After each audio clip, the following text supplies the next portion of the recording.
ഇന്നത്തെ വേദഭാഗം വിശുദ്ധ മത്തായി എഴുതിയ സുവിശേഷം 10-ാം അധ്യായം 24 മുതൽ 42 വരെ. ശിഷ്യൻ ഗുരുവിന്മീതെയല്ല, ദാസൻ യജമാനന് മീതെയുമല്ല. ഗുരുവിനെ പോലെയാകുന്നത് ശിഷ്യനു മതി, യജമാനനെ പോലെയാകുന്നത് ദാസനും മതി. അവർ വീട്ടുടയവനെ ബയസബൂൽ എന്ന് വിളിച്ചുവെങ്കിൽ വീട്ടുകാരെ എത്രയധികം. അതുകൊണ്ട് അവരെ ഭയപ്പെടേണ്ട. മറച്ചു വെച്ചതൊന്നും വെളിപ്പെടാതെയും ഗൂഢമായതൊന്നും അറിയാതെയും ഇരിക്കയില്ല. ഞാൻ ഇരുട്ടത്ത് നിങ്ങളോട് പറയുന്നത് വെളിച്ചത്ത് പറവിൻ, ചെവിയിൽ പറഞ്ഞു കേൾക്കുന്നത് പുരമുകളിൽ നിന്ന് ഘോഷിപ്പിൻ. ദേഹിയെ കൊല്ലുവാൻ കഴിയാതെ ദേഹത്തെ കൊല്ലുന്നവരെ ഭയപ്പെടേണ്ട. ദേഹിയെയും ദേഹത്തെയും നരകത്തിൽ നശിപ്പിപ്പാൻ കഴിയുന്നവനെ തന്നെ ഭയപ്പെടുവിൻ.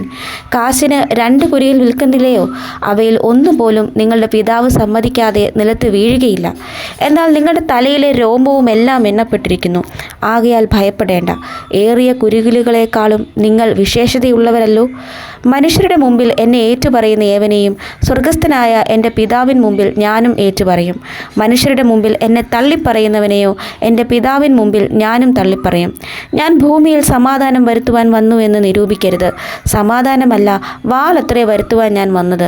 മനുഷ്യനെ തൻ്റെ അപ്പനോടും മകളെ അമ്മയോടും മരുമകളെ അമ്മാവിയമ്മയോടും ഭേദിപ്പിപ്പാനത്രേ ഞാൻ വന്നത്. മനുഷ്യൻ്റെ വീട്ടുകാർ തന്നെ അവൻ്റെ ശത്രുക്കളാകും. എന്നെക്കാൾ അധികം അപ്പനെയോ അമ്മയെയോ പ്രിയപ്പെടുന്നവൻ എനിക്ക് യോഗ്യനല്ല.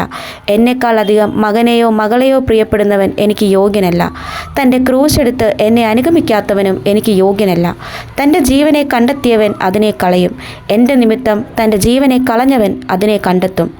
നിങ്ങളെ കൈക്കൊള്ളുന്നവൻ എന്നെ കൈക്കൊള്ളുന്നു, എന്നെ കൈക്കൊള്ളുന്നവൻ എന്നെ അയച്ചവനെ കൈക്കൊള്ളുന്നു.